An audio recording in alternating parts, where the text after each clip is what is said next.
సంగారెడ్డి నియోజకవర్గ పరిధిలో నెలకొన్న సమస్యలు అభివృద్ధి పనులపై ఎమ్మెల్యే చింతా ప్రభాకర్ అదనపు కలెక్టర్ చంద్రశేఖర్ సమావేశమయ్యారు. Scientific solid waste management park పూర్తి కావడానికి తన పూర్తి సహకారం ఉంటుందని ప్రభాకర్ తెలిపారు. సంగారెడ్డిలో నీటి సరఫరా చేయడంలో మున్సిపల్ అధికారులు అప్రమత్తంగా ఉండాలి అని సూచించారు. అలాగే తాగునీటి సరఫరాలో ఇబ్బందులు లేకుండా చూడాలని కోరారు. అనుమతి లేని నీటి కనెక్షన్లపై అప్రమత్తంగా ఉండాలని, కాలనీలో మౌలిక వసతులు కల్పించాలని మున్సిపల్ అధికారులకు ఎమ్మెల్యే ఆదేశాలు ఇచ్చారు.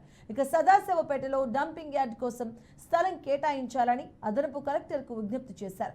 అలాగే తారా డిగ్రీ కాలేజ్, గవర్నమెంట్ హాస్పిటల్, సితారా థియేటర్ వద్ద శిథిల వ్యవస్థలో ఉన్నటువంటి వాటర్ ట్యాంక్ ను తొలగించి కొత్త వాటర్ ట్యాంక్ నిర్మించాలని ఆయన కోరారు.